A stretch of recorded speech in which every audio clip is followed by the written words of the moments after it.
Hello, thanks for tuning in to Tech Talk Tuesday. My name is Brian Mursky, and I am the owner of Veranda Technologies. We're here in Brick Township, and we service Monmouth, Ocean, and the surrounding counties in New Jersey. So I just got off the phone with a client, and they're having a problem with a new phone system that they had installed. We didn't know they had it installed. They just had a company come in and install it. And one of the reasons that we believe they're having a lot of trouble with it is because it's a wireless phone system.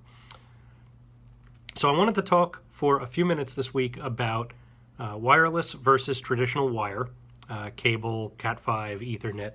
They're the cables that look like this. You plug them into the computer. They have the little plastic end. Looks like a phone cord, but it's bigger. Obviously, they're not always purple. We have ours bleached in purple for branding reasons, but they normally blue, yellow, white. You've seen them. You know what I'm talking about. They are always better than wireless. Always, full stop, period, end of story. You will not get a wireless signal that works better than a cabled signal. It's just the way it is. It's a unfortunate truth. Now, there are reasons not to use cable. Obviously, cell phones and tablets don't have a place to plug one of these into, so they have to be wireless, right? A lot of wall clocks, if you have a wall clock that you want connected to the internet for some reason, or a smart thermostat, a light bulb, a lot of your home automation products, your garage door opener, your sprinkler controller, those are going to be wireless. You don't have a choice. Phone systems, cameras, DVRs, anything audio-video related. So any DVRs, TiVos, Comcast boxes, Verizon boxes, game systems, PlayStation, Xbox, Wii, etc. Smart TVs. All of that stuff will give you the option of a wire or wireless. If you can get a wire to the location, and I understand there's reasons you can't.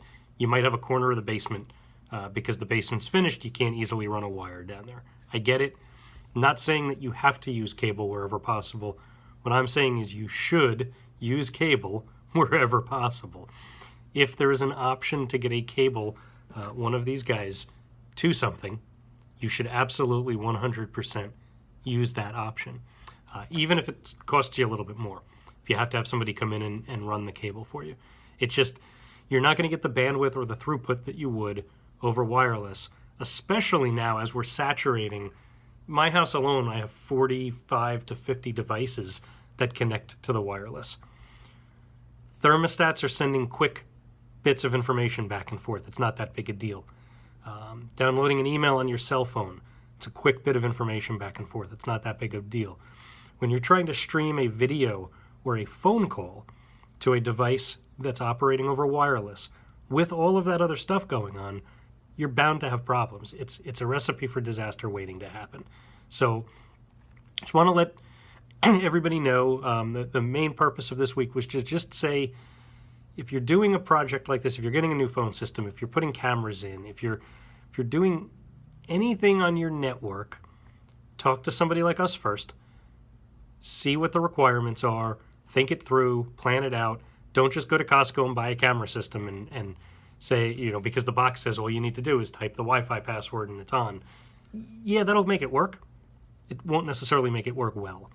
So, by all means, reach out to us. We're happy to consult and advise and steer you in the right direction. I'm never going to intentionally steer anybody in the wrong direction. It's just not what we do. So, cable's better than wireless, period. If you have any other questions, give us a call, 732-743-5772.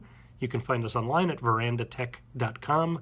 That's verandatech.com. Facebook.com/verandatech. Have a wonderful week. We will see you next time on Tech Talk Tuesday.